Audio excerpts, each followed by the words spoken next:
Hello and welcome to June's Book Club. The Comics Pals are all here to talk about a book that was voted by you guys. It was voted by the listeners.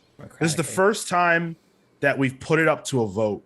In the past, we would let listeners write in with their suggestions, and if we liked it, we'd do it. But now that we're on Patreon, we decided to put more power into your guys' hands. And so we gave you a bunch of options. And this time around, for the first time, my book, my pick, won. Rick Remender's Uncanny Avengers.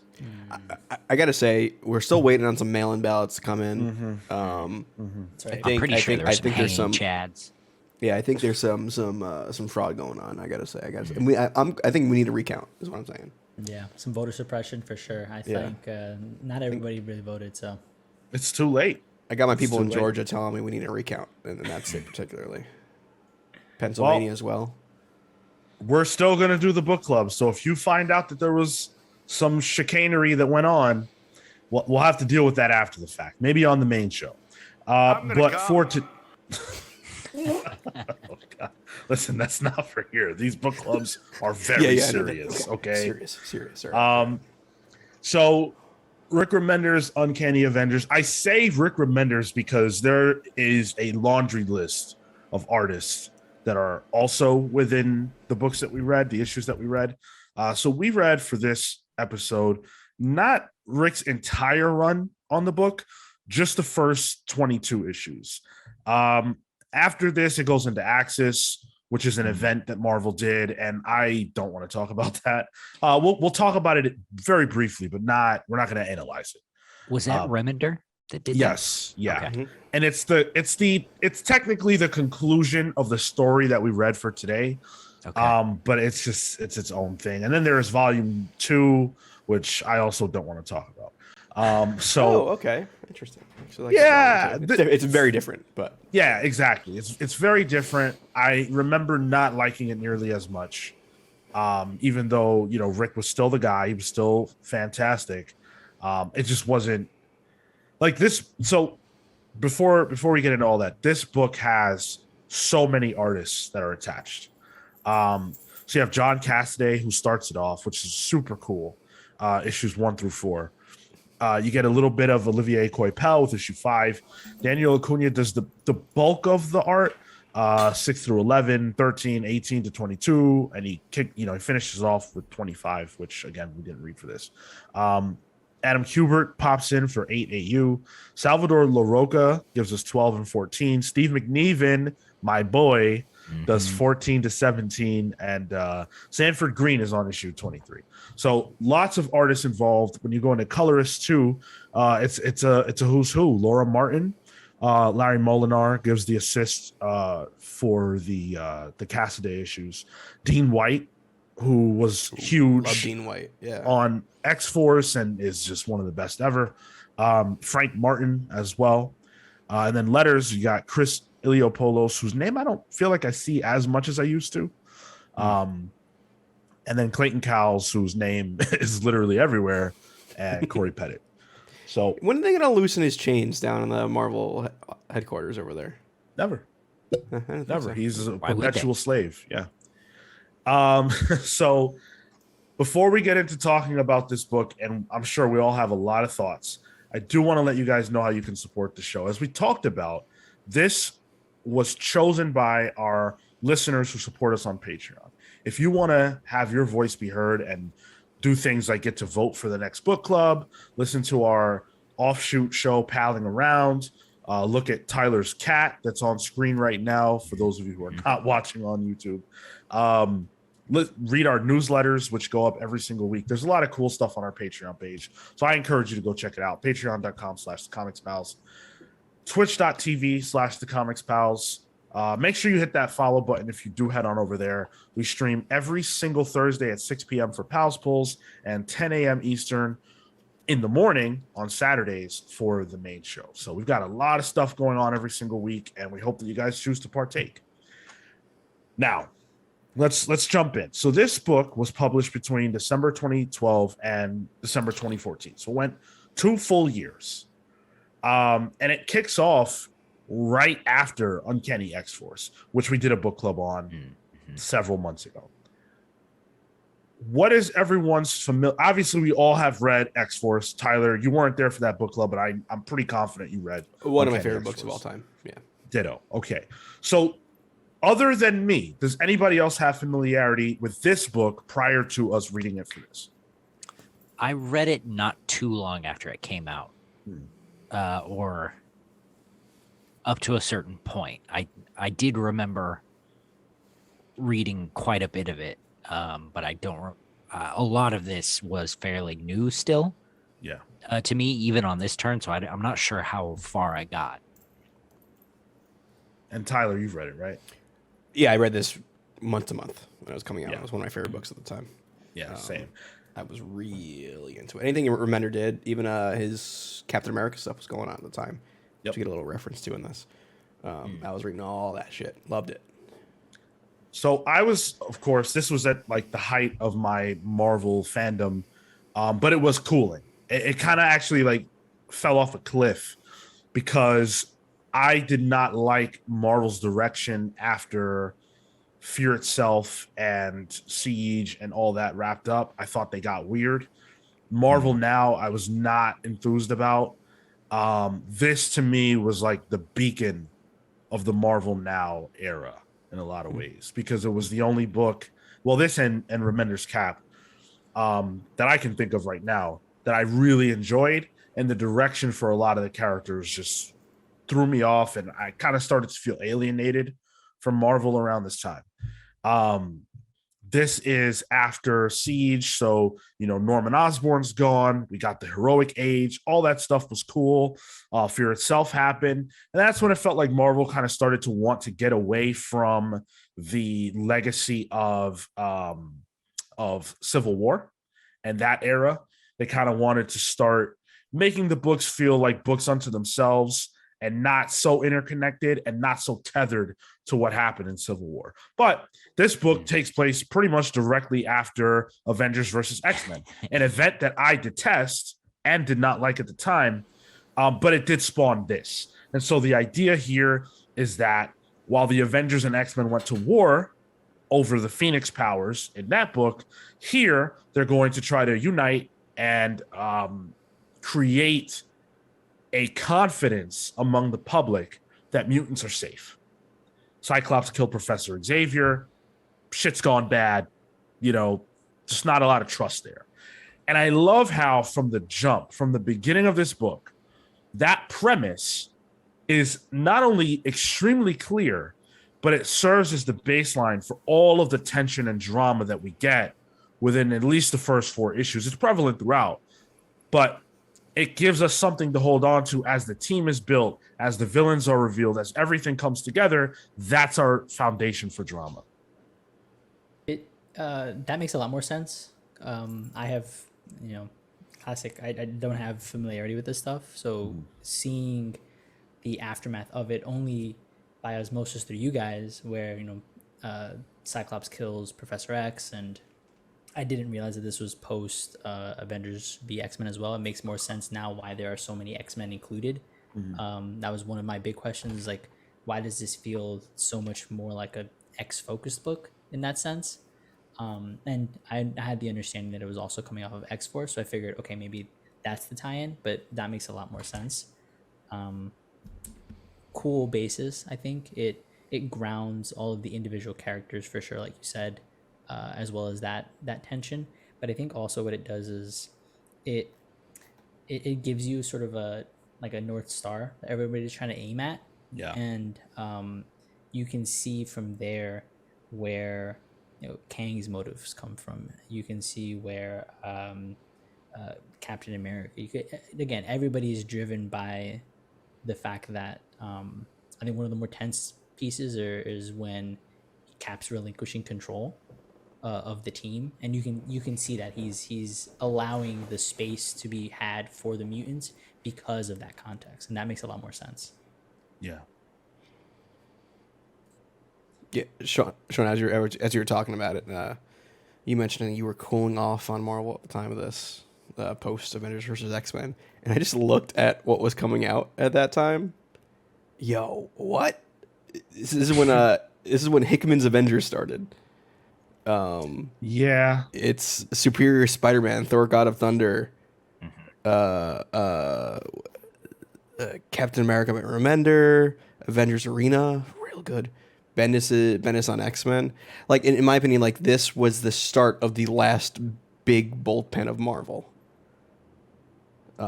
And I think after Uncanny Avengers, and I think Axis is the turn, because that's where you get like the turmoil internally too. Sure.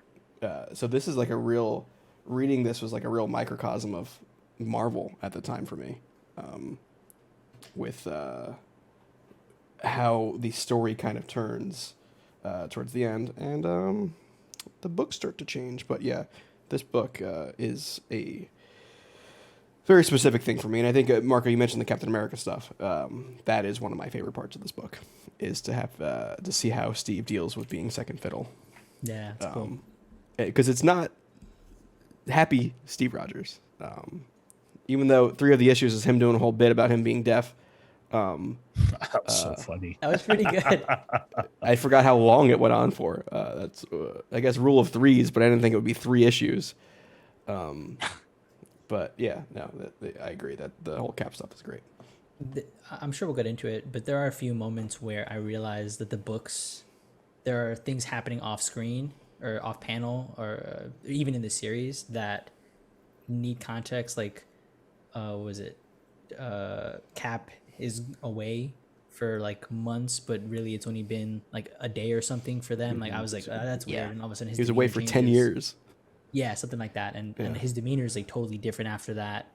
There are 2 different Cyclops in at some point, like one with the X across his face, and then there's a one where he has like the OG costume where like some of those things I think like are a little confusing, but they don't little. Well, they didn't affect the story, and I or at least the progression and of this narrative, but there were lingering questions for me.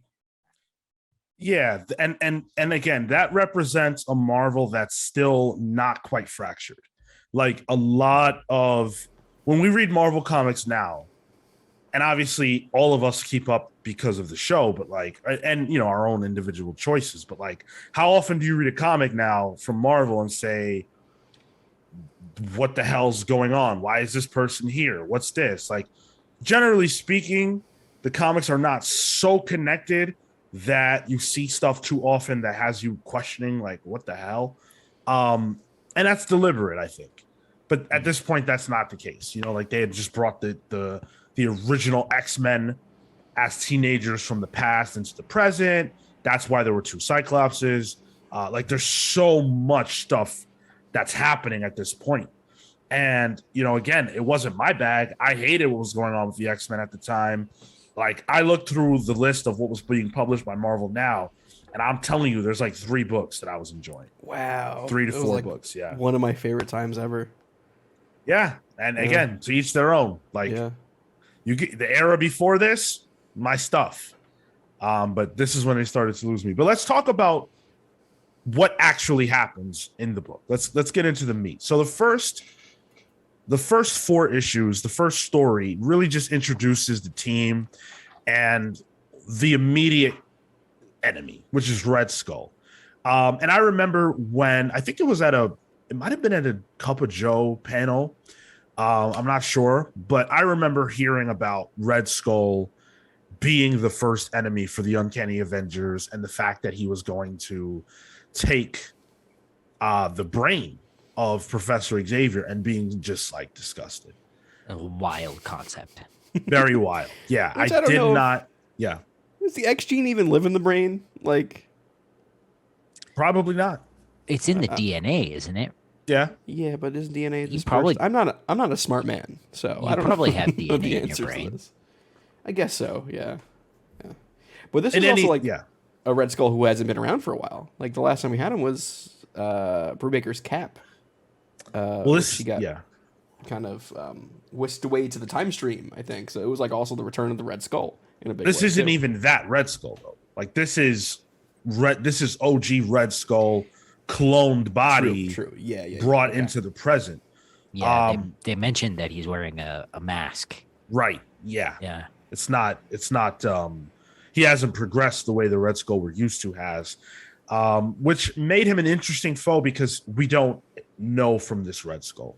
You know, like typically speaking, the Red Skull we encounter is just not like this. So I thought that was pretty cool. And again, there's a lot of turmoil up front. And one of the things I love so much about this run in particular is that it mixes and matches characters that we don't see interact too much. Yep. Even the team. I haven't spoken yet about the cast, but the team is like all over the place in a good way. Like Havoc's the leader, playing second fiddle to Captain America, who's very reluctant. You have Thor, who I feel like this is such a good Thor comic book. Like Thor is so well utilized here. And he's a badass. Wolverine is great here, very much carrying on from what happened in Uncanny X-Force. He's paying the price for his actions there here. Rogue and Scarlet Witch, you know, they have beef immediately. Like I think it's issue 1, Rogue punches Scarlet Witch in the face. Yeah, on like site with those two. Yeah. on site. Wasp and Wonder Man and Sunfire joined a little later. Wonder Man, who we hadn't seen a lot from. It was pretty cool to see him around. Wasp, who of course we all love, and made her return after dying in Secret Invasion. And then Sunfire, who Rick Remender clearly likes, and decided to bring back for this adventure as well. So crazy team. And all of those combustible personalities, like it just starts exploding from the first issue. And I love how much that ties into Red Skull's plan. Mm-hmm. Everybody's plan at that point, like Kang's down the line, Immortus, whoever. Yeah. This whole book is them realizing, oh man, they caught us fighting again. Like, I got a little emotional. Sorry. yeah. Said yeah. AVX was done. Here we are AVXing again. Right. Go ahead. I was gonna say, especially like Rogue's use in here, a character that has always kind of teetered between both worlds. Mm-hmm. Rogue's first appearance is in an X-Men annual comic book, and her, being an X-Men, but she's dealt with Miss Marvel or Captain Marvel as well. So like her inclusion here is great because she's hot-headed as hell. Everyone whoever picked this team was like, yo, let me just get all the hot-headed people. Like like until Wonder Man shows up, it's like, oh, there's somebody who can actually, I don't know, calm down. So I like how the team, like on paper it looks fine, but like when you look at the personalities, like, no, this is never gonna work in the first place. It's literally the most batshit insane people, and then Steve Rogers, who has PTSD now, dealing with that as well. Now? Well, post Dimension Z. My man's a World War II vet. Okay, I see Direct what you mean. World I War see II what you mean. vet. Yeah. I think, Yeah. sorry, to go off of Tyler's hothead thing, for me, man, I do agree that this team is unique, and in theory it should be pretty cool, but this whole series to me was actually really annoying. The way they just argued and bickered and bitched back and forth, and it, if they were like actually fighting, I don't think I would have had as much of a problem with it, but it was just preaching back and forth and back and forth. And I got to a point, especially like when Scarlet Witch and Rogue are in the heat of it, I was just like, God, you both suck. Like, I just started skipping those pages. It's just like, this is so annoying. And there's a point where Wonder Man looks, he does his pacifist thing, and then he says, Martin Luther King says this, and he does a quote, that he knows offhand, and then he looks back at the reader and goes, am I being too preachy? And I went, yes. I didn't expect Havoc to be a team leader. That's not a character that I thought would be in that position, in that role. He's always felt, at least of the Claremont stuff that I've read, he's always been he's always been secondary. He's always been like the runner up, and he's always been treated that way. And so to see him kind of leading felt a little weird. That was probably the one character I'm like, I don't know if you fit here. I think it works, but it took me a second to really warm up to the character. I think that's the point. I think the point. I think of Havoc as a leader. It's kind of weird, but I think the point was that everyone here, for some reason or another, is a fish out of water, because they are in new territory. You know, Professor X is dead. The Dream has died, and that has major significance. You know, and I love even having to question. And Rick Remender is so good at this.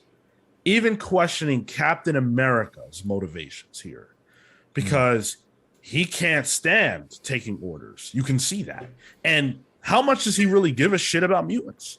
Captain America has been called, like, they're still calling his motivations into question in comics right now, in terms of the, you know, human mutant relations and how much Captain America has done or hasn't done to help mutants. And this is the biggest thing he's ever done to try and help the cause of mutants. But because he doesn't actually understand their problem, it almost kind of just makes things worse.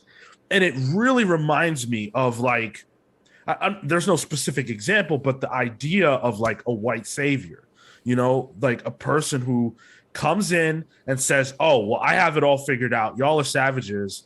I got it. I'm going to offer you the solution to everything. And it doesn't work. And it doesn't even come close to working. Well, it's the moment where Rogue kills what's his face, Grim Reaper. yeah, and where it's like, all right, we got to bench her, and Havoc's like, well, no, like regardless of the situation, the team, right, unity in the name, the team is us, warts and all. But for him, the permissible wart, the pimple to pop, can be Rogue. But let's say it was a Scarlet Witch or a Wasp. For me, that would have felt different, right? It would have been like, we stand alongside.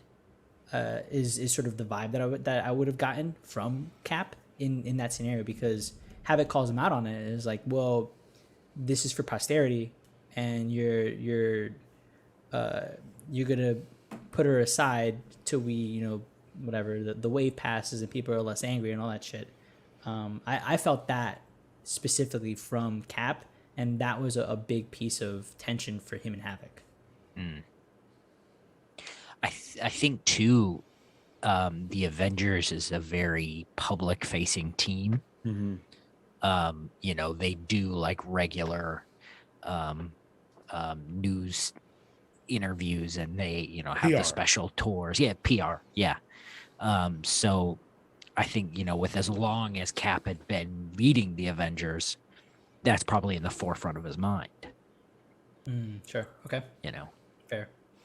And just the dynamic between Havoc, a reluctant leader, and Captain America, a guy reluctant to let someone else lead, was like a great way of butting heads. And I'm glad they didn't have them both unmasked at the same time, because it might have been a little confusing.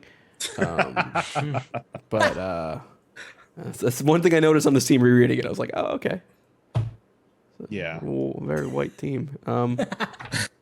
Yo, until you said that, I didn't even notice that. That's so funny. Yeah. But like this book was like, in my eyes, Havoc was always been like the leader of the B or C team. You know what I mean? Yes. Not like the leader. He's a very good lieutenant. And honestly, that was my favorite part of this book, reading it when it first came out, was like, oh, there's this B-list guy. He's getting shot to the A-list. You know, this is like Batista getting into Evolution. You know what I mean? Like, all right, let's see what this guy can do. Sean got it. That was for Sean. Yeah. Drax the Destroyer, is, you know, that actor? Uh-huh. Yeah. Never mind. You got into a thing. Never mind. Ric Flair, Triple H. It's a thing. But like just to see what he can do, and I really liked it, because it was like, I like the flawed leader who's not sure of himself. That's kind of a trope I'm into. And it also being his Summers brother. Flawed man myself, Cal. So I do want to talk a little bit about the first arc before we move on. Red Skull, like we said, has the brain of Professor Xavier. Forget about the logistics of that. He's got the brain. It's in his brain, and now he has the powers of the most powerful psychic ever. Right. And he uses that to just go to New York and just cause chaos. Like, you know what? I'm going to make everyone decide that they want to kill mutants. And that's the agenda. And it's crazy to see how powerful he is, even though we learn later that like that's not all of the power he could possibly have, but it's good enough to make Thor try to kill humans, members of the Unity Squad, Captain America, even though we get this really cool moment where he's like, his will is so powerful that he can't be controlled. But even he falls at some point to Professor X's power. Some of the deaths and violence in this first arc and across the board, but like this sets the tone in a major way. There's some bloodshed, and it's not all like superpowered bloodshed. Some of it is just like people getting their skulls cracked by police because now regular humans can see the X gene within people who are mutants that might not even know it themselves. It's awful. Please don't do that. And not and not even like just the actual physical violence we see on there. The whole bit where Red Skull has Scarlet Witch, and he's telling her, he's like, "Oh, you're a Jew and a mutant. You're the worst thing I could imagine. Yeah. But I'm gonna use you." And it was so like visceral. Of like you just felt the hate bleeding off of it. Which I was like, man, I don't remember the last time I've seen something in a Marvel comic that was like that. I don't want to say dark, sure, dark, but like it felt like real hatred, you know? Yeah. And even to see Cap crack, like, that paragon of humanity or whatever, to have him have that moment too that's messed up. It was weird to see him be like fallible for a second. Like that definitely like got a reaction. I mean, like, oh shit, oh okay, Cap, like get it together, and he did it for a second. This isn't good. Yeah, exactly. It's excellent drama for that. I want to show off a panel or a page rather from the first arc because it's just so good. And for those of you who can't see what I'm showing on YouTube right now, it's the page of Havoc and Scarlet Witch hiding from Sentinels that have Red Skull's face. And they're in the light, and behind them is like, these wanted poster type things showing various mutants and their status. It's meant to represent that iconic Days of Future Past cover. And it's just a page of the book, and it looks so good. John Cassaday, I think, is underrated, under-discussed. I love the art in the first 4 issues. And I almost wish he did more of it. Kale, I see you shaking your head. I assume you don't. You weren't a fan. Not a fan. This whole series is, with the exception probably of Steve McNiven, is just full of art that I just don't like. Wow. Okay.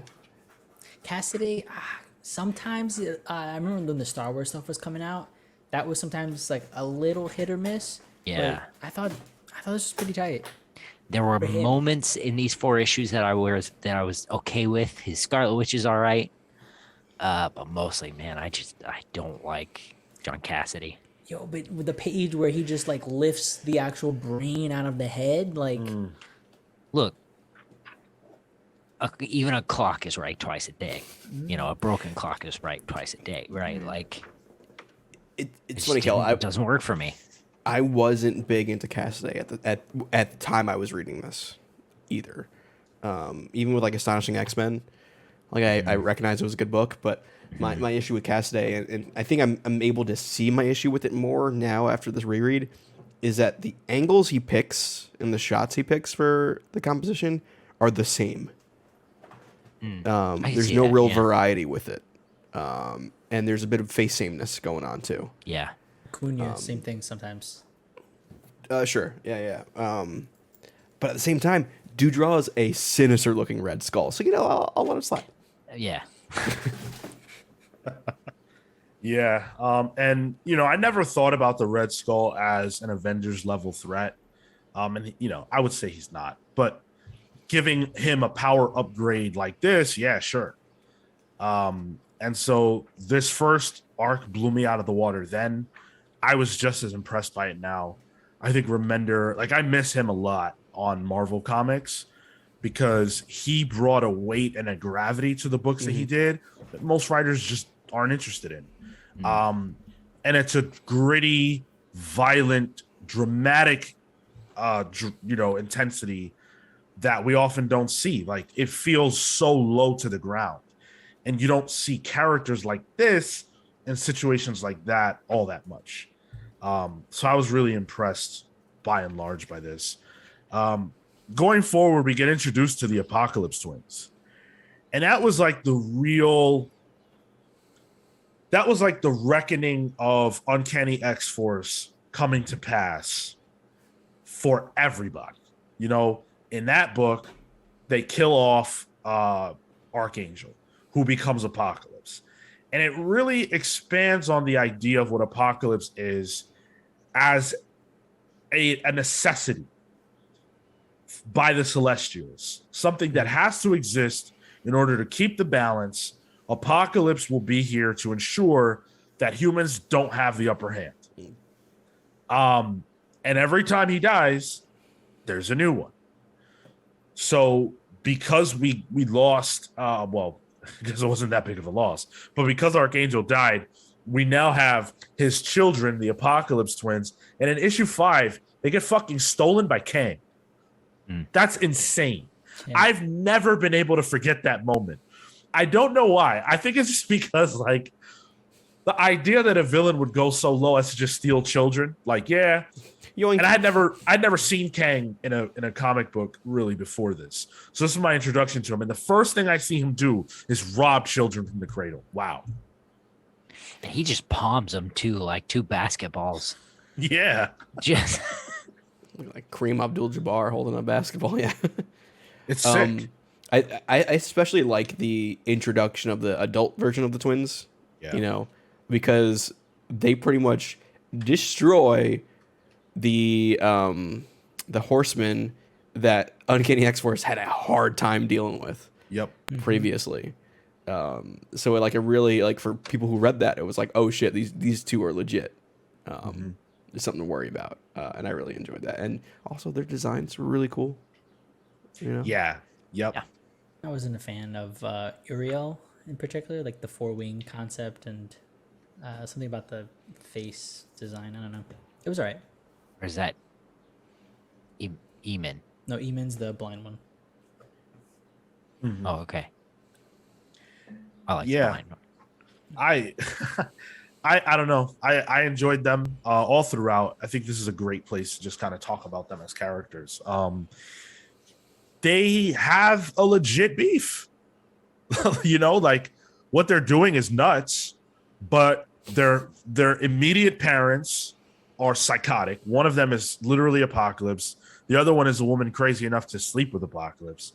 And then they get robbed by Kang, who raises them and is the only father that they've ever known, the only parent they've ever known. And he is a conqueror from the future who wants to destroy Earth and hates them for being exactly what they are, which is mutants. That's a rough lineage. Yeah. Yeah.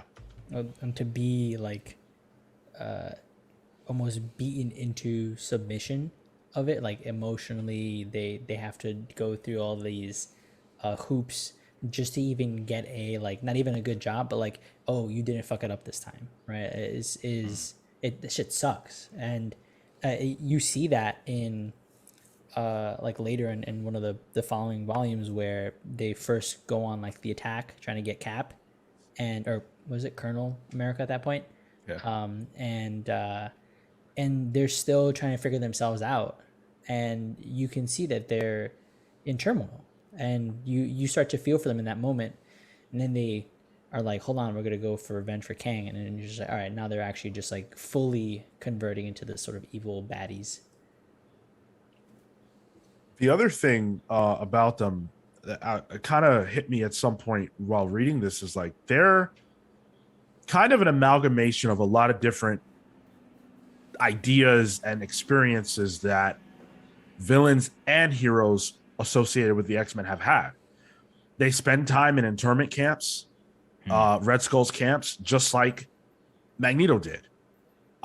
They are Apocalypse. They have the ideals of Apocalypse instilled in them, even though they were not raised by an Apocalypse person. They are fueled by vengeance, similar to a Wolverine. They have all of these concepts baked into them, but they're children, in a lot of ways. Obviously, we see the adult versions of them, but what kind of adult are you if the only thing you've ever known is pain? So while they do awful things all throughout, Rick Remender found a way for me to sympathize with two characters who've never had another destiny but this, never had another chance but this. And by the way, their powers are crazy. Like, they can slow down time, make you experience thousands of years of time in a second, like melt you. It's just nuts. They're unbelievable. The way to describe it too was great. It was like, yeah, we have mutant powers, but like similar how Wanda was raised with magic, her mutant powers were amplified by magic. Right. Ours are amplified by the time-space continuum because we are sons and daughters of Kang, which I love a good Kang story, man. I love Kang. He's fantastic. Which again is another way that they kind of, amalgamate several different ideas with, because they even compare them to Scarlet Witch and Quicksilver,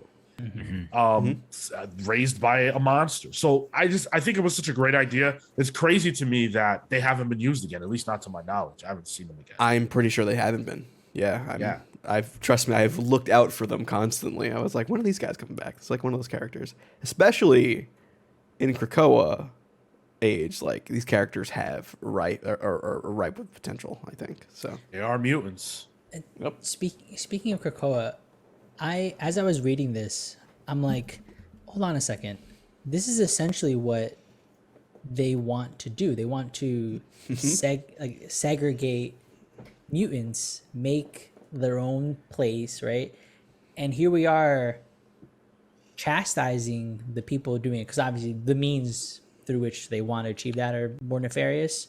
But it's the same end goal, and it recontextualized parts of it for me, especially like as when we get to the point where I realized that they wanted to get to this planet X or whatever. I'm like, hold on a second, wait. Am I a bad guy? Because like, I'm cool with Krakoa. Yeah, dude. You've been a bad guy all along. Oh no, Krakoa didn't also we all done wanna, know that. Yeah, they also framed humanity for killing a Celestial, and then caused the destruction of Earth. So there's like an extra step that the means, Krakoa people haven't done yet. The means are different there, but like it was interesting to think that like that's. I wonder if there are elements from here that sort of helped ideate with Hickman to sort of head towards that point. Because halfway through, I'm like, wait, I don't know who to root for in this scenario. Like, not the bad guys in the sense that they're killing people and being evil and shit, but the end goal is to create the planet. And when we finally get to the planet, I'm like, hold on a second, why are they trying to reverse this paradise at this point? Yes, humans and Earth died, but they have this opportunity to progress. It's a big butt, Marco. Well, big butt, sure, but like enormous butt. Yeah, that's a BBL, is what that is.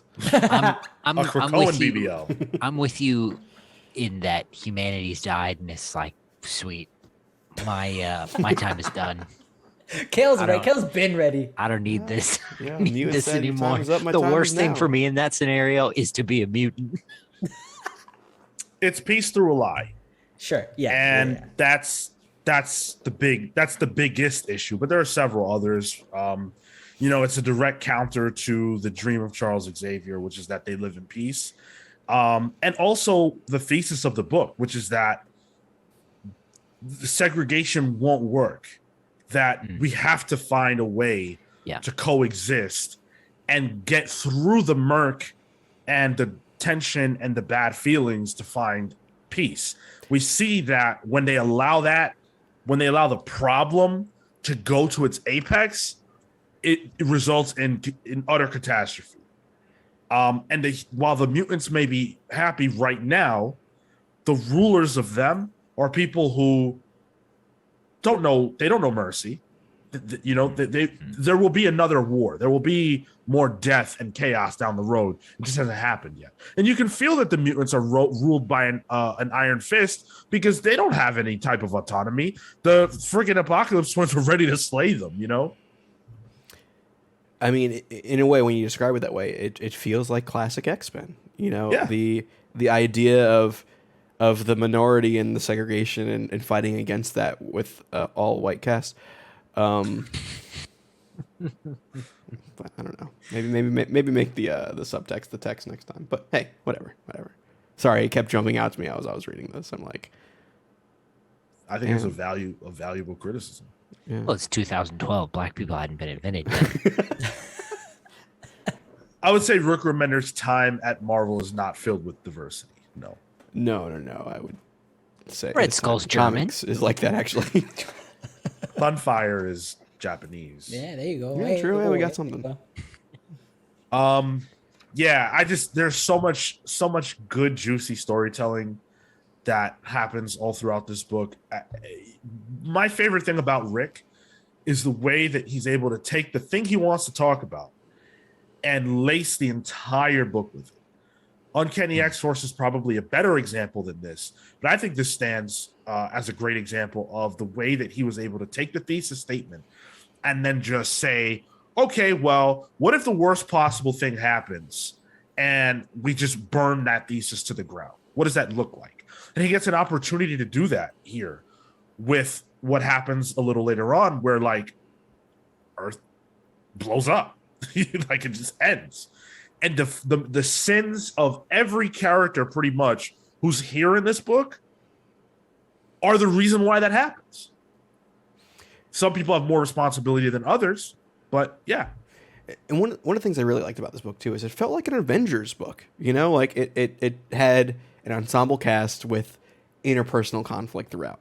They're in Avengers Mansion, and like at the time when this was coming out, like we didn't have a typical classic Avengers style book. The Avengers book was like the big event book when events weren't happening, or it was New Avengers, which was street level at that point. And the actual Avengers books going on right now were Hickman's thing, which was a whole separate can of worms. So this was like, I remember reading this and being like, oh man, this makes me want to read, like Busiek Avengers. Mm-hmm. Except this is just like the HBO version of Busiek's Avengers. Yeah. Well, we talked about sins of the past and characters being responsible. Let's talk about Thor. Because pretty early on, I think it's issue 6, we see the origin of Thor's relationship to Apocalypse, his big secret. And we get introduced. I guess I can't say this is the introduction of the weapon. I don't know that. It's the introduction of the weapon, Jarnborn, in this book. Thor God of Thunder would be simultaneous to this, so I'm curious as to where the communication between him and Jason Aaron happened, because young Thor was being really introduced in that as well as this was coming out. So, yeah, again, line-wide synergy, which we don't typically get anymore. But Thor's hubris and obsession with, vengeance and the fact that he got smoked by Apocalypse leads him to enchanting Jarnborn to kill Apocalypse, to destroy his armor and kill him, which is a very, very big mistake. Again, his ignorance of things bigger than himself ultimately leads to catastrophe. And the fact that it's Kang pulling the strings of all of this shit behind the scenes, I can't really consider a better use of Kang and a villain with his power set than something like this. Patience. That's all it is. Patience. And Kang has infinite time for patience. Yep. His games are so fucking long. Like I didn't connect the celestial armor until the big executioner came. I'm like, oh shit, I get it. That's why he even had the armor in the first place, was to give him a reason to fuck Apocalypse up. Well, he has Apocalypse has the armor, if I'm remembering Oh, yeah, correctly, he because does. he is a sort of agent of the Celestials. Yeah, he's a gardener. Of them, Oh, I yeah. thought it was provided by the Egyptian dude and all that stuff. The Egyptian dude Ramatut, Yeah, yeah, yeah. who is Kang. Kang. Right, exactly. I thought it was provided by him because that's the long game. He gave him the celestial armor so that he would have to wear it, fight Thor. Thor would be like, "Well, I need to beat the celestial armor," and then 3,000 years later, or whatever, then I have to kill the executioner. That's the way Maybe I read it. maybe I think you're- missed. I think that. you're right, Marco, because there was a point early on where Apocalypse was like, "Why did you betray me?"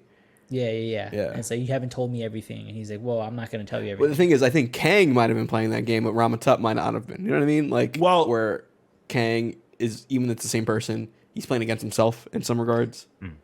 Kang tells Apocalypse that he needs to kill Thor because Thor will kill him later. Right. And Thor tries to kill him, but he fails.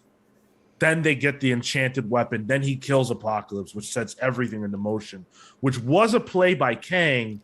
But the Ramatut stuff, as Tyler pointed out, is not a play by the same Kang because they're not the same person. Oh, okay, okay, gotcha. Okay.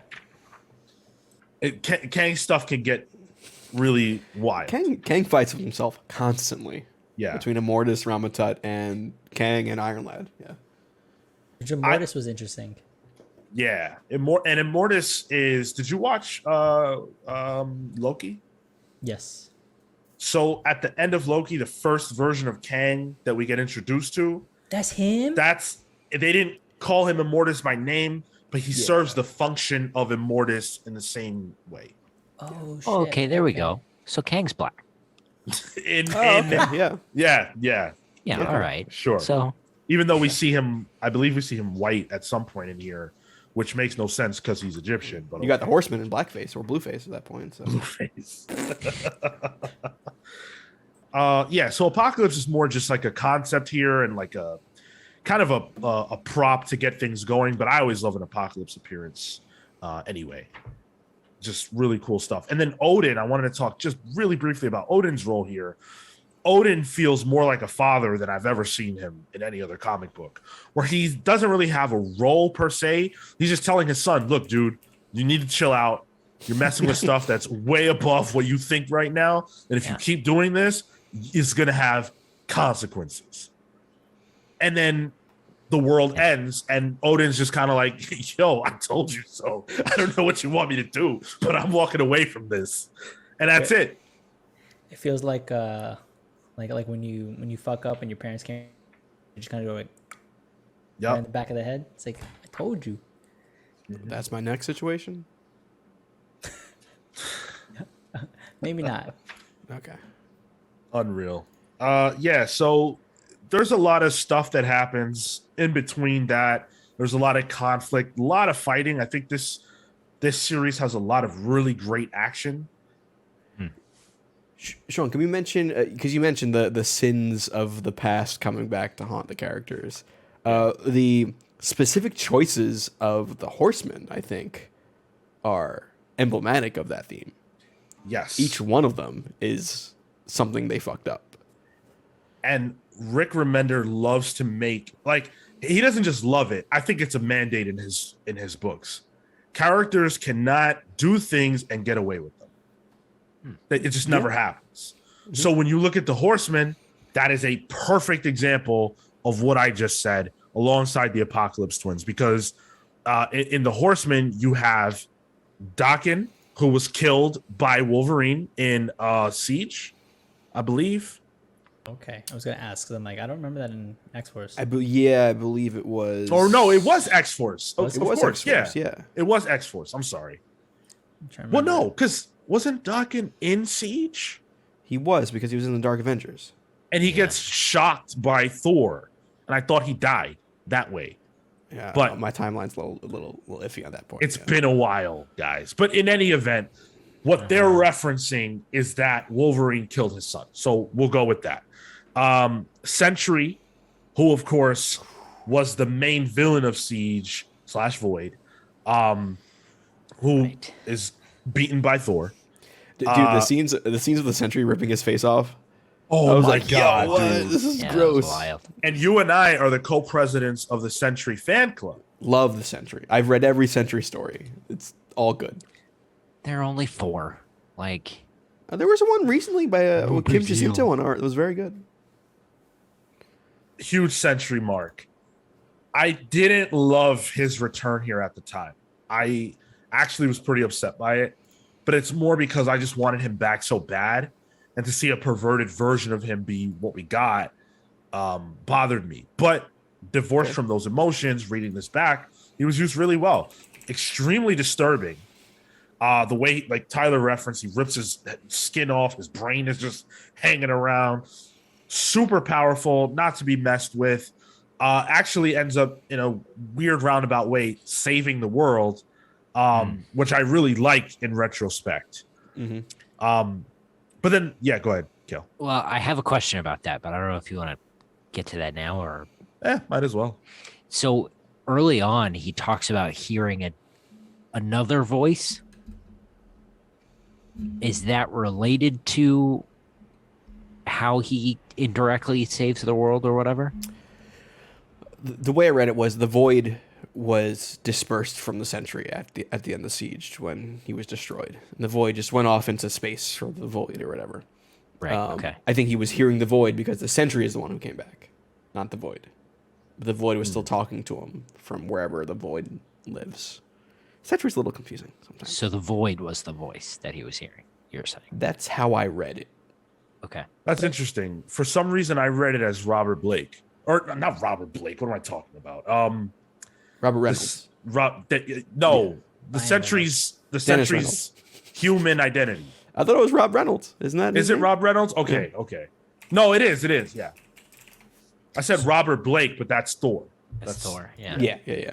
But so what is it that Wasp says that convinces him? Because that was the confusing part for me. It was like, yeah. His only agenda, like his agenda was not to let humans die. Like he didn't want to let that happen. So he stops the Celestial from doing that by helping, but he's not helping them because he's altruistic or whatever. Right. That's just what he's doing, and it ends up working out in a roundabout way. Okay. But I love how the Sentry, even though he's undead at this point, kind of gets a heroic moment in the midst of all the nuttiness. Mm-hmm. But then we didn't talk about Grim Reaper, who was the fourth and final horseman, who of course we see murdered here by Rogue. He gets punched in the head and just dies. Oops. Yeah, the dream. That was an interesting. So like when the book started, I'm like, okay, this is cool, right? All right, we're getting this action with Red Skull, and typical fare for what I imagine a superhero book to be. And then that moment happens. I'm like, oh, this is where the interesting part comes in. Is now we got to deal with the consequences of Grim Reaper, but then we don't really touch on it, and it kind of spins out into the Apocalypse Twins and all that stuff. We sort of get a resolution, but they just kind of, I feel like he swept that under the rug. He's like, oh yeah, we're just gonna give you a pass. Like, don't worry, was Agent Brand's gonna deal with it. You're good. That was my one, I think, one of the few critiques that I had about the book was just they kind of sidestepped that. It pays off later, which makes sense, but they definitely sidestepped the consequences of it, especially for a book that deals with consequences. I think the reason that happens is because, first of all, he attacks them. And so there's not going to be like legal consequence for superheroes stopping a supervillain. Stand your ground rule. Especially not post Civil War. Like they've completely abandoned all that Civil War stuff. So that would never be a factor. And I wouldn't say that she really gets away with it, because even though that happens, she still has to deal with the internal conflicts of the Unity Squad and the fact that Grim Reaper comes back. Sure. Had she never killed him, he would not be one of the horsemen that they would have to deal with. And we get, in my opinion, I think, the best panel in the entire fucking book when he fries her to death. Yeah, Dude. That shit was insane. I could not believe that. I totally forgot about that. And when I saw that page, I was blown away. Was that McNiven at that point? I'm Yeah. gonna pull it up. I think Wait, is this so. the quickest death to resurrection time frame in comics? No, because I doubt think it. because Grim Reaper's shtick for the last decade has been this. So he actually True, yeah. re-emerges in Vision and then dies in the same issue. It's true. Yeah. Dude's got a gimmick and he's sticking to it. I appreciate it. Exactly. That was cool because I'd only known Wonder Man and Grim Reaper because of the Vision book, and so to see this like dynamic helped inform some of that, which I thought was pretty cool. Like that felt pretty valuable from like a larger Marvel storytelling perspective. Wonder Man's an underused character, I think, in Marvel Comics, in present day Marvel Comics. So Yeah. I can't tell if yeah. that's him at that point. I'm holding up the That's page McNiven. right It's now. McNiven, It is yeah. McNiven, Is it? yeah. Hell yeah, dude! I was tight. McNiven drew the most violent pages of this whole book that we read. And that was probably my favorite portion overall, were the McNiven issues. Yeah. He's when I think of events, I think of McNiven. He did 14 to 17, and this is when the like everything is starting to boil over, and you really start to realize like, oh wow, this isn't going to go the way that the Avengers want. Like this is not ending well. For Rogue to die was just like, what? Like that's it? She's just dead? I thought, even rereading, because I don't remember what happened, rereading, I was like, oh, well, she has Wolverine's powers, so she's just going to come back. And that's definitely not what happens. She's cooked. And you referenced how bloody and violent this piece of the story is, Tyler, and you're completely right. There are people getting sliced up to bits all throughout. Grim Reaper slashes through Rogue's body. Wolverine is slashing Daken. He's slashing Grim Reaper. Rogue stabs Scarlet Witch. She gets evaporated by Grim Reaper. Wanda and Wonder Man evaporate themselves. Like, it's just insane. When you want superheroes dying horribly, McNiven is the guy you get. With like Old Man Logan and Civil War and this, like that's the dude. So This jam. It's clearly. And this is also where we get like Vision, or not Vision, but Sentry ripping his face off and all this different stuff like that. It's just so crazy. And seeing Wasp, of all people, being the one to fight with the resurrected Sentry is just like, what a pairing. There's a lot of stuff like that in this book. Referenced it earlier. Characters interacting who we don't normally see. And I loved that, especially with the villains too. Apocalypse and Kang, just even having a conversation. Like, how many times has that happened? Those two in particular, probably like more than I'm thinking, just because of like the Ramatut aspect. yeah, the Egypt part of it. Yeah. Yeah. But the cross section of Red Skull and Magneto, Red Skull and Kang. Like, there's just so many collabs that are fun to me.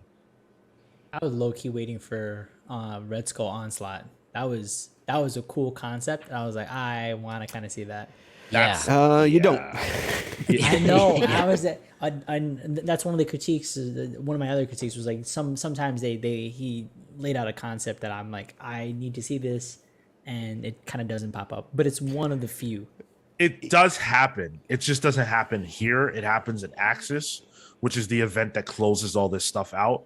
But the reason why they're saying you don't want to see it is because that event just wasn't very good. Unfortunately, I think that is the reason. I think what we're discussing is ultimately the reason that Rick Remender is not at Marvel anymore. Yep. Because the whole Axis thing was not meant to be an event. It was meant to be the conclusion of this, and Marvel forced him to make it into a whole big thing. It's how they launched Superior Iron Man. They did a whole bunch of things spinning out of that. I guess I'll just dive into what it was. Long and short, it's Onslaught, the Red Onslaught, who basically takes over, and in order to defeat him, they like invert him.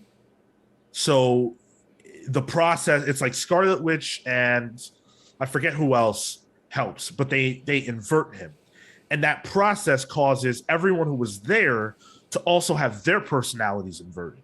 So Iron Man goes from being, a billionaire playboy philanthropist who's ultimately a nice guy to being all of that, but a piece of garbage. I think he started drinking again too, right? Sorry? Did he start drinking again too? I think vaguely so. remember that. Yeah. He makes like a malicious app that allows him to track everyone on Earth. It's basically like if Elon Musk had a super suit. Yeah. Not far from that. Sabretooth becomes a good guy. Like it's a whole thing. Ultimately, it doesn't work out. They turn Havoc to a bad guy. Yeah, and yeah. Remender doesn't get to finish that, and then it becomes the character assassination of Havoc, which that was my biggest gripe with Axis. And it didn't need to happen. No, it didn't. Yeah, that was the mandate. That was one mandate too far and cost us. Luke Cage gets turned too, right? Believe so. Yeah, Believe so. Yeah, it's everyone who's there, and I don't remember who all was there, and I loathe that period, so I don't like to think about it. But yeah, like once the Celestial pops up, and this is probably the first time that I ever seen a Celestial in a Marvel comic. I was like, okay, so it's over. Like, what's gonna happen?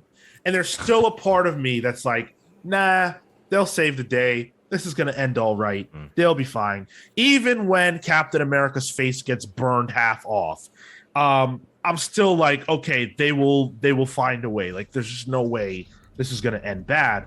And then we get that fight, Thor and Cap versus the Apocalypse Twins. How fucking crazy was that? that panel of Thor with the shield. Oh my god! It's like the inverse of what we're used to seeing, which is like Cap with Mjolnir. But Thor with the shield, it was like, yo, let's go. I'm holding it up now, and it's a fan servicey moment because it doesn't really result in anything, but it's sick as hell. It's just Thor drawn brilliantly, holding both the shield and the hammer.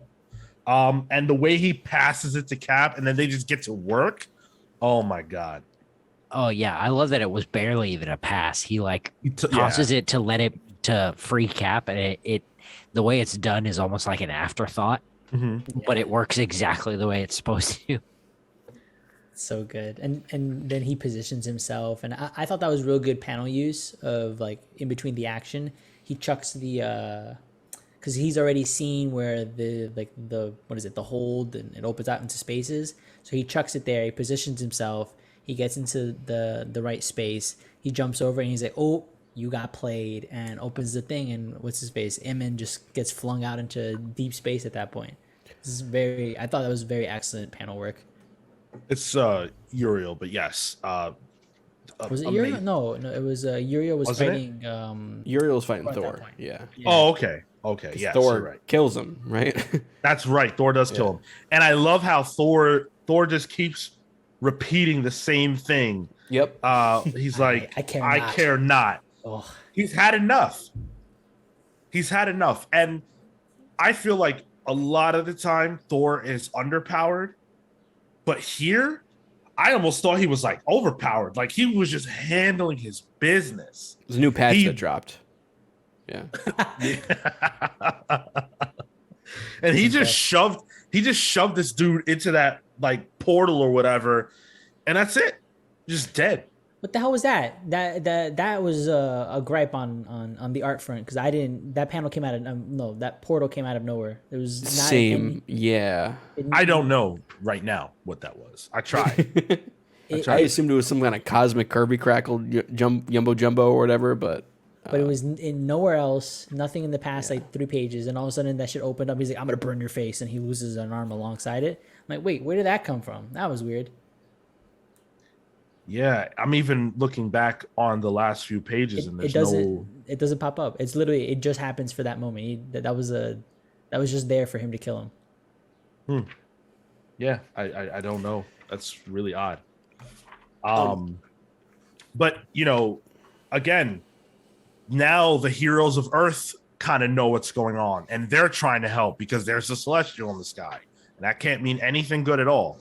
And then Cap dies. Good stuff. Happens. Captains? Unfortunately, yeah. Wow. And I'm still like, all right, well, I don't remember Cap. Like, I remember Cap's deaths. I don't remember like Cap being gone for an extended period right now. I remember the Rick Remender stuff. So what the hell happens here? And I'm like, but wait, so what's gonna happen? And then they just fucking die. Everybody dies. The Celestial puts his mighty big stepper on Earth, It's a big one. does the Batista thumbs down, and that's a wrap for humanity. That's the second reference to evolution in this in this podcast. Rick Remender, big fan. I loved it. That's the kind of finality that I thoroughly enjoy seeing in superhero comics. Is like, yeah, fuck Earth and all these other heroes. Like, dead. we're done. And it's always those moments, and I appreciate when a writer can make me feel that of like, oh fuck, because it doesn't happen often. There's somebody always comes and saves the day. Somebody always, last minute. Oh, I have the ray gun that will defeat the thing out of whatever. But this wasn't that. And it was just and it was visceral. It literally the crumbling of Earth and all these heroes, and that was so satisfying to me that it made it okay that they came back. Because usually I have a gripe that I'm like, oh, whatever, they're gonna come back. But that made it okay. The other thing that makes it okay for me, I agree with every single thing you just said. The other thing that makes it okay for me is that this is Rick Remender playing out the war between humans and mutants, the mistakes that people from both camps continue to make, their lack of willingness to reach out across the aisle, the death of Xavier's dream. This is him playing that out to its apex. This is what happens. This is the end result. It's everyone died. Well, humans die. And mutants not necessarily having like yeah, they have a utopia in a sense, but as we talked about earlier, that's definitely not going to last. It's going to go bad. And I think Odin actually, lays it out when Thor pops in through a portal and escapes, all that death. Odin says, "It was always to be this way, my son. You merely provided the key to unlock this terrible fate. The denizens and heroes of Midgard allowed petty differences and petulant squabbling to stand in the way of their own future. There is a point in the evolution of any species where they must discard their tribal instincts and unite as one people, one cohesive representative of their world on the cosmic stage." And Thor says, "You knew this was coming." Odin says, "If the people of Earth didn't unite, I had great expectations they would. Yet they continued to let their trifling that they continue to war over their trifling differences. Combat, their only means of solution, too savage to be allowed to join the cosmic community. Ragnarok was their choice." Good. Excellent. Can I bring up one thing we haven't talked about yet? I'm curious to see your takes. Daniel Acuna on art. I'm glad you brought that up. Oh, we have a little mind meld there. Yeah, I love Daniel Acuna. This was, I believe, from here. What'd you say? High tier. Yeah. Oh, yeah, for sure. I think after this, he went on to, some Cap, and then went to Black Panther with Ta-Nehisi Coates. He does the second volume of this. Oh, okay. Yeah. Okay, I get you. I love it. I love the kind of painterly aspect to it. The heavy use of like the Kirby crackle throughout the whole series, where it's like all this cosmic energy going on, which I didn't realize that's what Havoc's power was. He absorbed cosmic energy. Yeah. Which was He's like, all always right, running cool. out. I know. Yeah, A even lot though of he's in people are running space. out of their powers in this comic book. Yeah. Well, Rogue's taking them all. That's why. I don't know, I'm man. a big Acuna fan. I am not. Really? Okay. I never have been. I think I first saw him in an early issue of Jeff Johns' Green Lantern, and I just can't stand it. This is probably some of the best Acuna I've seen, but I still saw like hints of that Acuna that I don't like, and I just, man, not a fan. That was I thought it was serviceable. I don't know that it blew me away. There were definitely, I think, to something earlier that Tyler mentioned, there are definitely panels that get reused. He has the same. There's a page where he's running from the Blob, and sorry, He who. Havoc. He's running and he uses it's the same pose like 3 times in a row, in like 3 or 4 different panels. I mean, all right, there are moments where I think it doesn't always land, but I thought it was serviceable one way or the other. I didn't have strong feelings, yay or nay. There's a like a darkness to the way that he likes to draw and color his stuff, paint his stuff, like a heaviness of like blacks, and like the characters don't have a lot of they don't get much sun, and I think that fits the tone of this really well. It's weird because all the artists fit the tone of the book, and if any one of them had been the primary artist throughout the whole thing, I would have been happy. We would have nailed it. But I appreciate what Acuna gives and how he kind of matches the darkness of the script that he's provided. I think Acuna is great for that. And I really love his action too. Why is it he draws a great blob, and that's what I was about to talk about. What is Rick Remender's obsession with the blob? Like, he just loves blob. Where else has Blob been in? Uncanny X-Force. I don't remember that. Yeah. Doesn't like him. I guess, I don't know. I don't know if he just, I think he loves him. He was part of Sabretooth's, was he a part of, he was a part of like the future villain team, I think. Something like that. No. You know what it was? At the very end of X-Force, there's a brotherhood of evil mutants that they face off with. It's Blob, Mystique, I want to say Sabretooth, and a few others. Maybe because Blob is just like classic Brotherhood character. He's like archetypal, But also you get to see him, what does he, sit on Doctor Doom 2099 in this? He completely crushes him. Yeah. And then we get, correct me if I'm wrong, I'm not remembering exactly, but I think there's some Wasp v Blob action, which is of course. Oh, you're giving me flashbacks to Ultimatum. Let's not talk about Wasp v Blob.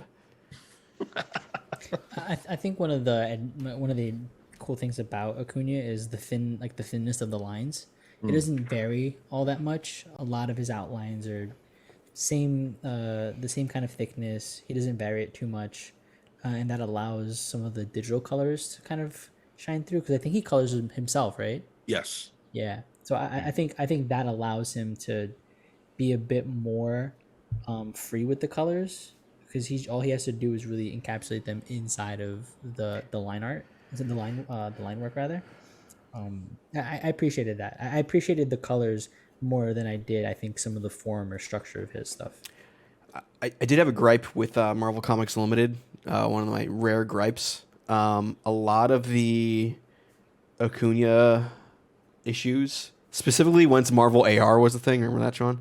Oh boy, yep. Marvel Comics Unlimited only has it in. It looks like it's literally they just scanned the comic book.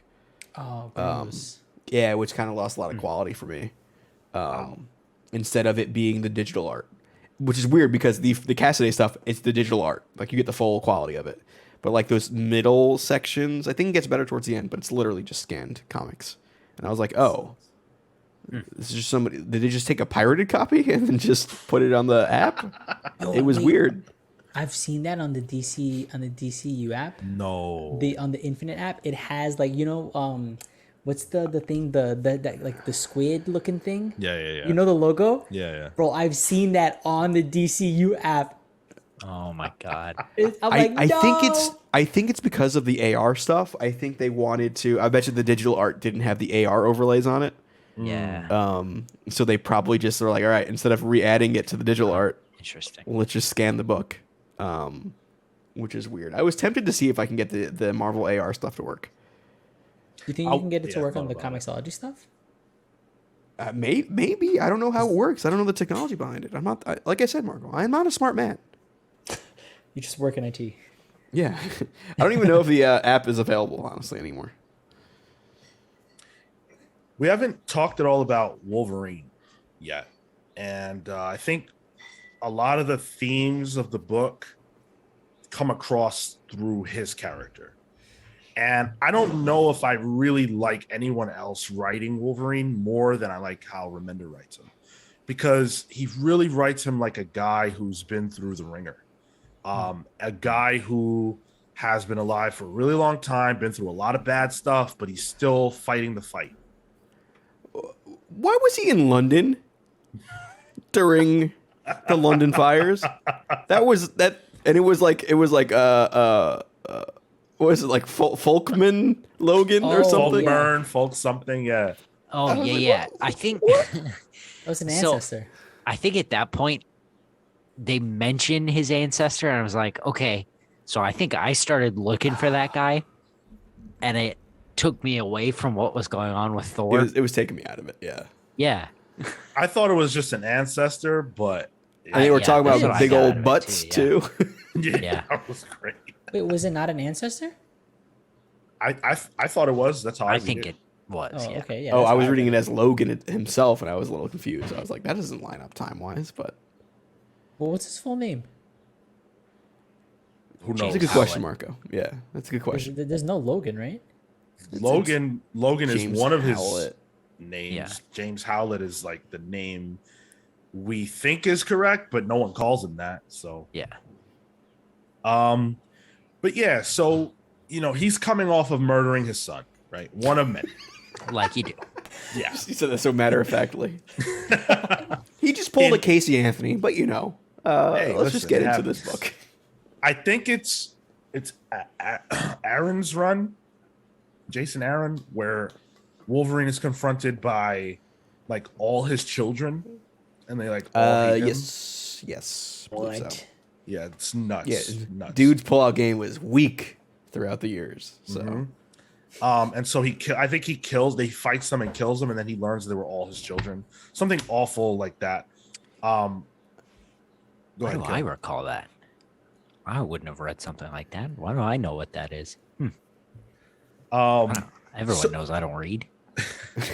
So Hello, Wolverine. Wolverine has been through hell. Charles Xavier is dead. Cyclops in Wolverine's mind has kind of betrayed the X-Men, all that good stuff. He's leading the Jean Grey School. I believe this is the time of Wolverine and the X-Men. So there's a lot going on with him.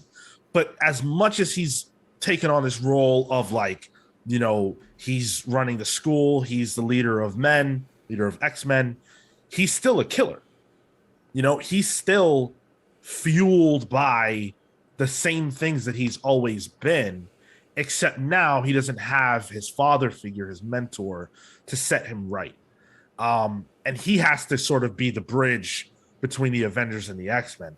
And I love him in that position. Not quite the leader, not quite like the I'm too badass for all this shit guy that we're used to, someone who's trying to mature but can't get past the bloodshed. And he keeps being held accountable for that. It's the entire book for him. It's Daken being brought back. It's the fact that him having killed Daken, and there's video footage of that, will be released by Red Skull, which is going to be the catalyst for Red Skull's takeover. It's him killing what's his name? Archangel. It's all these different things. I just think that's all so brilliant. Is it okay to murder if you're doing it for the right reasons? Rick Remender follows up on Uncanny X-Force and says, no, because there's consequences. And I think that's what's great about Logan as a character is all throughout this book, he steps up and he faces the consequences, and he doesn't try and like logic his way out of anything. He just steps up and says, yeah, that was me. It was, I think the most he sort of will give it is, oh yeah, that's supposed to be a secret, but I guess it's not. Right. Not anymore. Yeah. Oops. The killing of the child, the child apocalypse. But I was a little confused by that, because in Uncanny X-Force, Phantom X saves that kid. That's Evan. Yeah, who Or would he be even tells Apocalypse. Beast to, hey, put him in the danger room for now.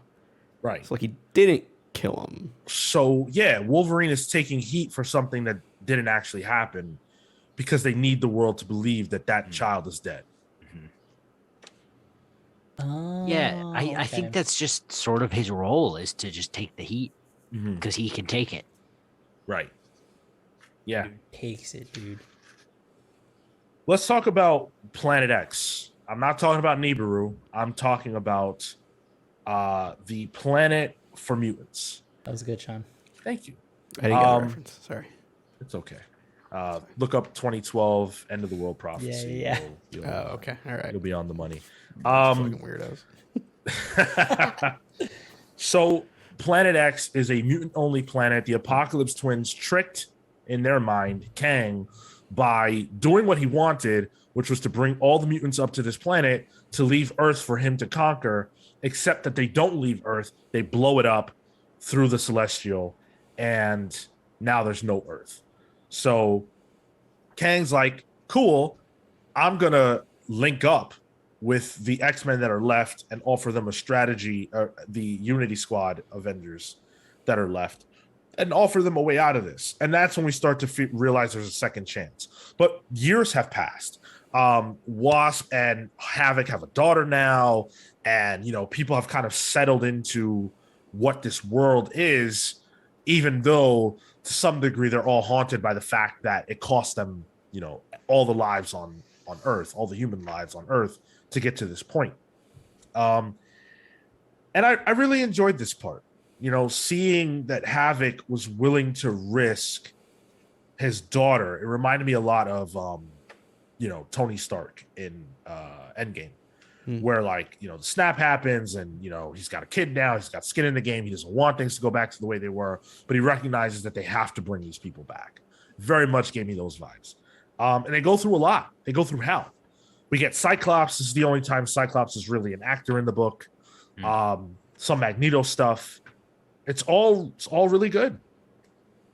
I would have liked if we kind of sat on that planet for a little bit. I like the concept. I like the people sort of not necessarily in charge, but like Magneto sort of heading up the Brotherhood of Mutants again. And I thought that would have been rife playground to just sit in for a little bit. Yeah, That I would've been agree. fun. I wish we would have sat in on a mutant sanctuary world that was run by a council. Man, that sounds great. Would love to see that. Yeah, it gave me those vibes heavy, the Krakoan Council. Yeah, I guess I agree. Generally, I'm not that interested in alternate universes, but it would have been cool to learn a little bit more about the relationships between characters and how things have changed. Sean, rereading this, I felt like we were there much longer than we were. Like when I was reading it monthly, I felt like the Planet X stuff was like half the story. Meanwhile, it's the shortest arc throughout the whole thing. Yeah. It's like 3 issues. Yeah. Yeah, when I got to this part, I was like, all right, okay, fine, whatever. And then it was over so fast. Yep. I was like, wow, all right, shit. It's like sleeping with me. Ladies.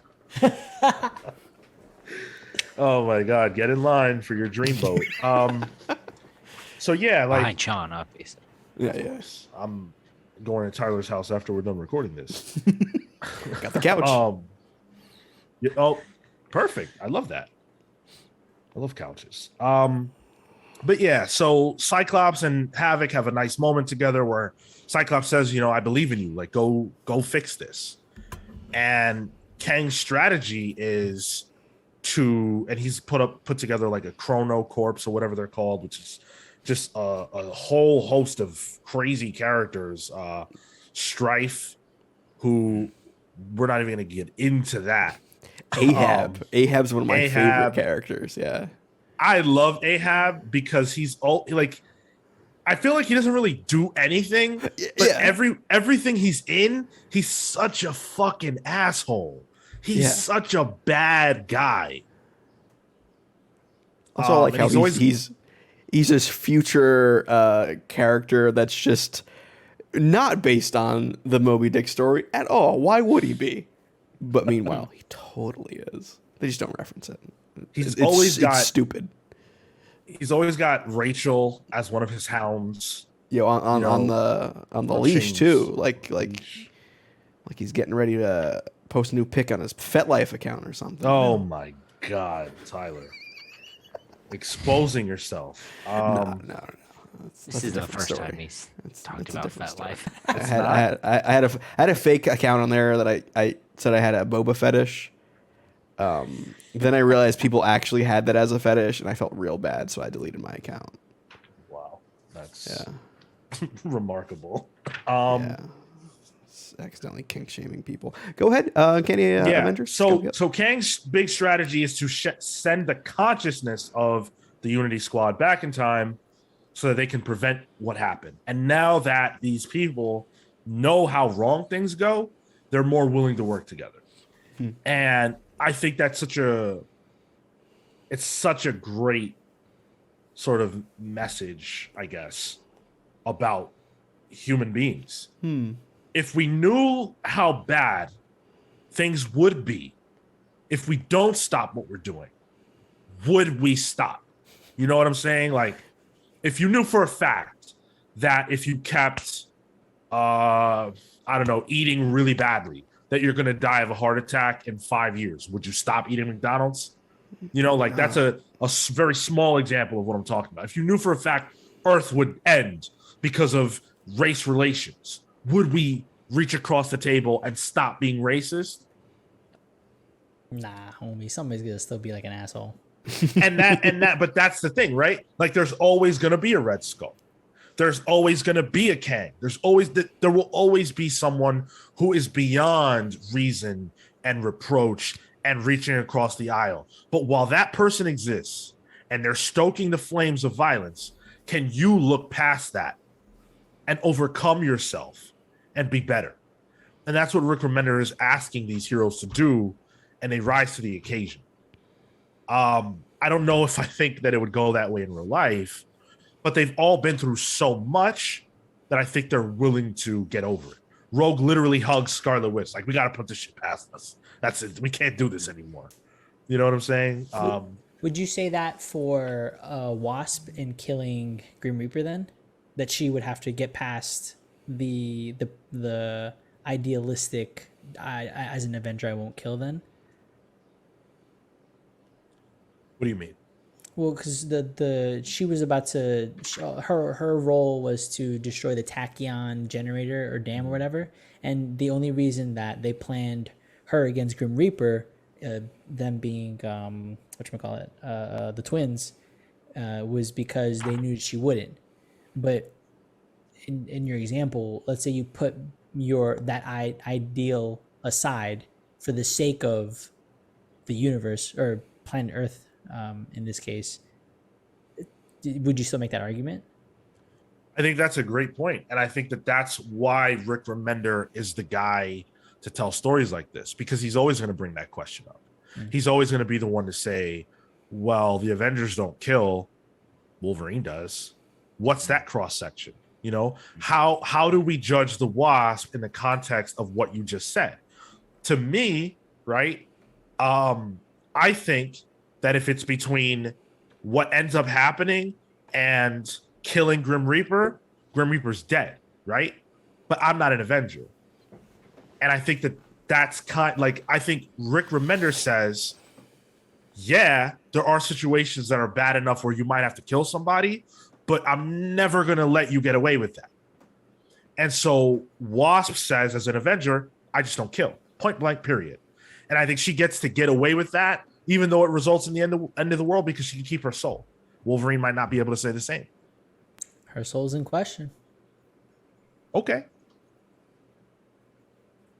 So yeah, the book pretty much ends from there. We get Kang, the universe conqueror, cool. Which was cool as shit.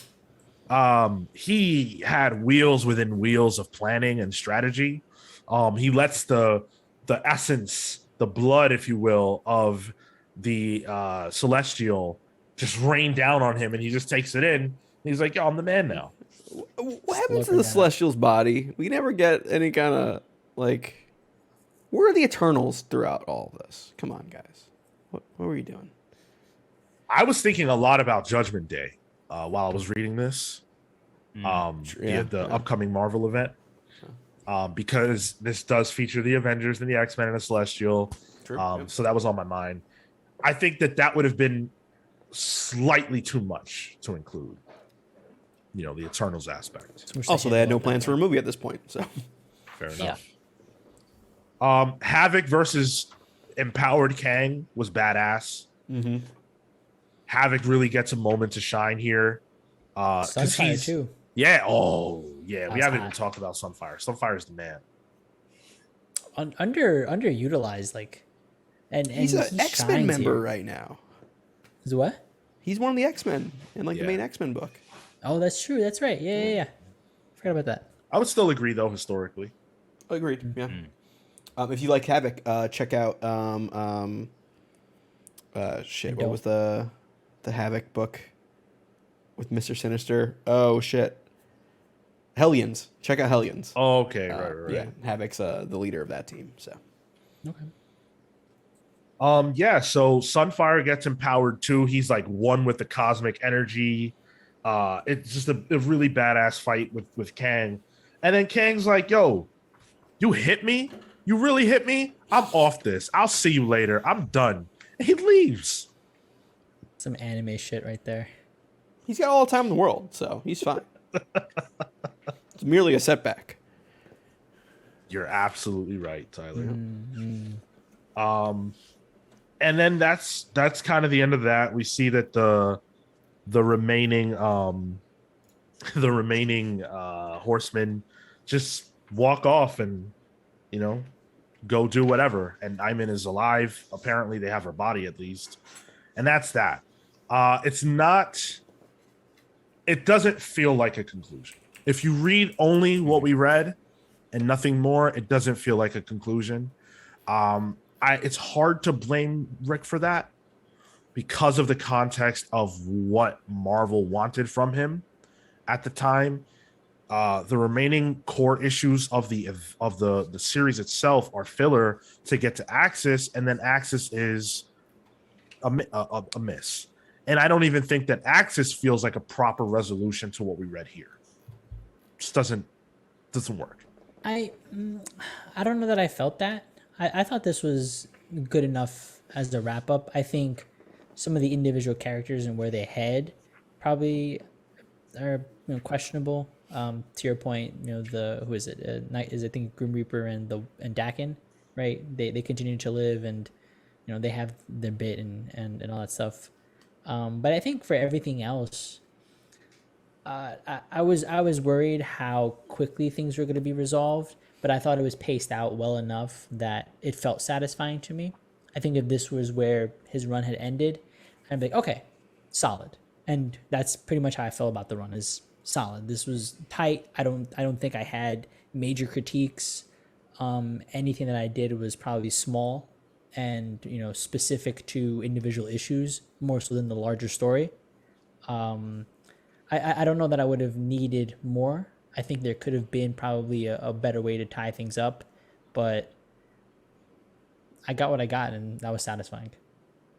It's worth pointing out that in issue 25, we do see the Red Onslaught. I'm holding it up now. It's Oh, hell yeah. He's got tentacles too, Marco. The what? He's got tentacles too. Oh, hell yeah. Tentacle Gang, let's go. Yeah, Go back. It's Character made Apocalypse, for or Marco. it's Onslaught with Red Skull's skull, and the way he's born here is by Magneto actually crushing Red Skull's head with a stone.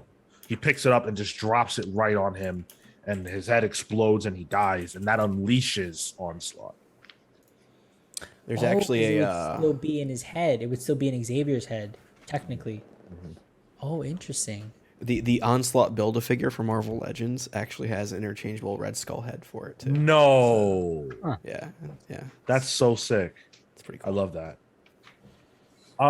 Overall, we should get into our final thoughts here. Overall, how did you guys feel about Uncanny Avengers? Do you think that it accomplishes what it set out to do? How do you kind of feel about this as a whole? So for me, I think rereading it as a whole thing, I think I liked it more when I was reading it monthly, and I Okay. think it's because I know where the story goes, and that really clouds my opinion on it. Access really turned me off on a lot of Yeah. stuff. Yeah.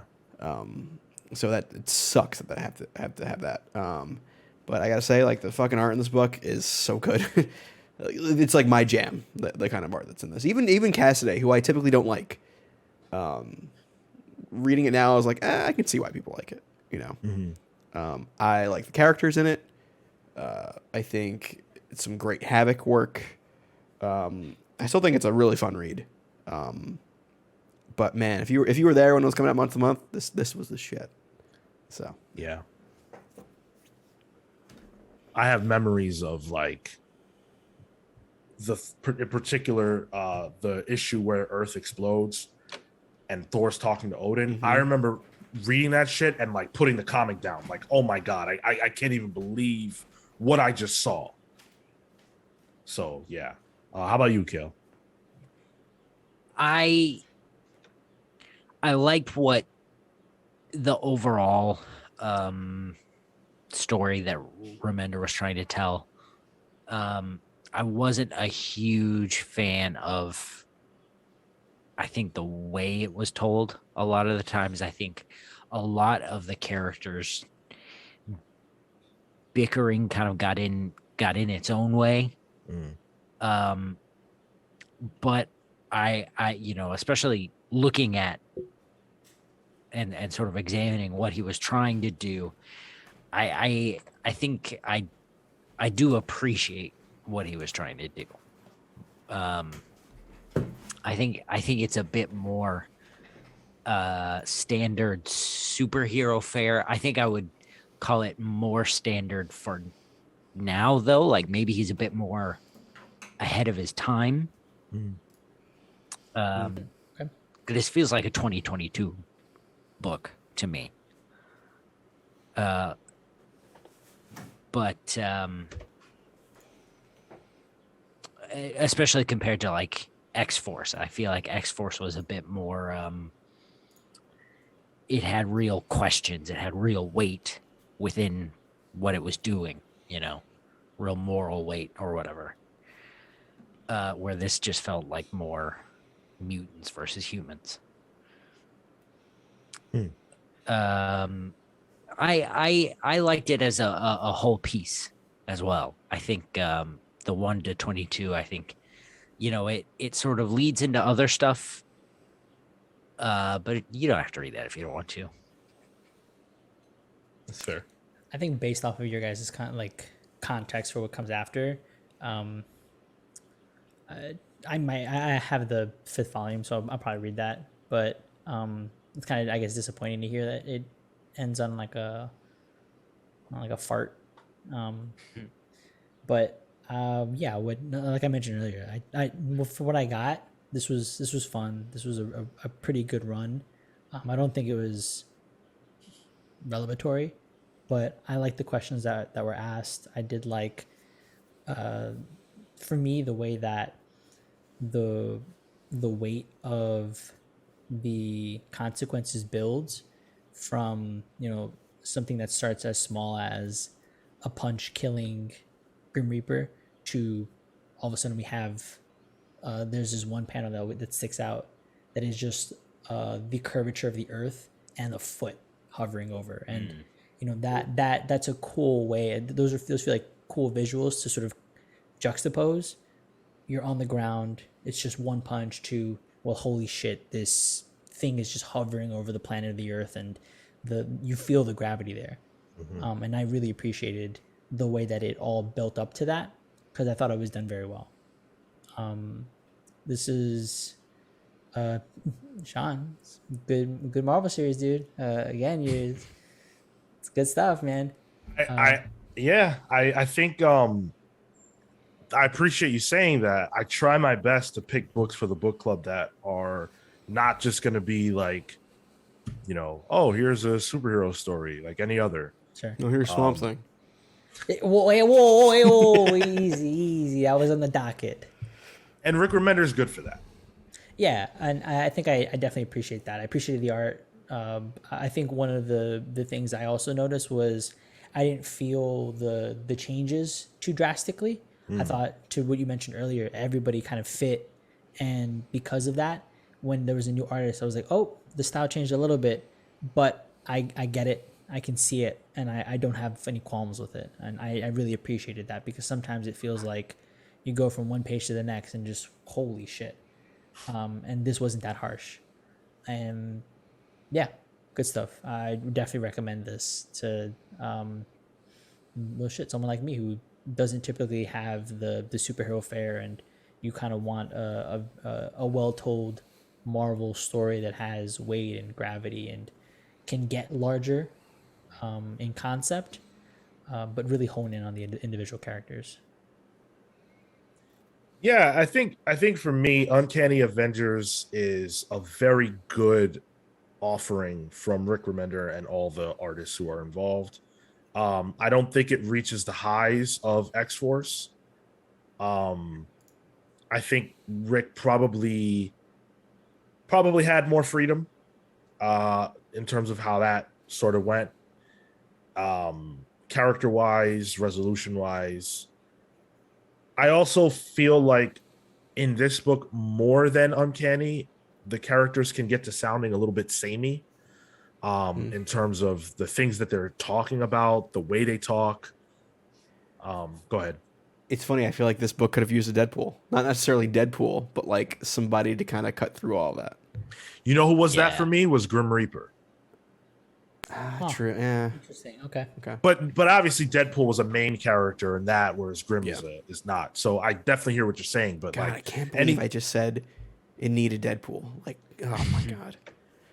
yeah, it didn't have the like, it didn't have that oddball character necessarily. All these people are very serious. So, that was a little bit of an issue, but overall, Rick Remender, I just, for my money, he's one of the best writers in comics. I look for literally everything he does, and my time with him as a writer of Marvel, I really, really loved what he did. Venom was great. He did a lot of great stuff. So, Cap was cool. It's worth pointing out. Maybe we'll talk about it another time, but that It's JR, right? yes, which I didn't like. And Who doesn't? the villain Iron Nail, one of my least favorite villains of all time. I'm mostly thinking about the Dimension Z stuff that I really liked. Yeah, I think post Dimension Z, it's a little. Yeah. But I think this is a great event or run. I think if you like either squad, either group, seeing Avengers and X-Men come together on a team is really interesting. If you like your comics with some weight to them, but also some really good action and amazing art, it's A-tier artists across the board. No one misses.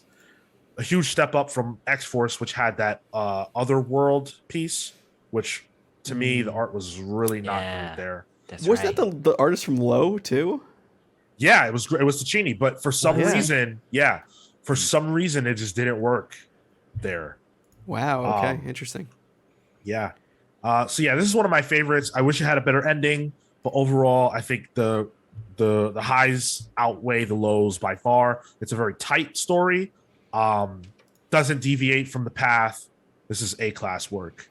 Hats off to everybody involved. Love it. We don't know what our next book club will be, because it's up to you guys. It's up to our Patreon members to tell us. This book was voted on by the patrons, as we discussed. Let us know your thoughts about the book, your thoughts on our conversation. What would you like us to discuss next? Are there books that you want to see us tackle? We're always open to suggestions, although, of course, the way we're doing this primarily now is by vote over on patreon.com/thecomicspals. We appreciate you guys listening. If you want to hear our conversations about other things, you can listen to our main show, which is live on Twitch every single Saturday at 10:15 a.m. On that, we talk a lot more about like the weekly inner workings of the industry, news, fun stuff. We NFTs. play games. Sorry? NFTs. NFTs, Ezra Morbius, Ezra Miller, all kinds of fun things happening in the industry. And then on Thursdays, we go live for Pals Pulls at 6 p.m. Eastern, where we review weekly books. So we've got a lot of cool stuff going on for you guys. Check out our backlog of book clubs. We've got Rick Remender book clubs. We've got other Avengers book clubs. We've got Swamp Thing. We've got a lot of stuff, a lot of really good stuff. So check it all out. We appreciate you guys listening so much. Until next month, we're the Comics Pals signing off. Take care, you guys. See you next month.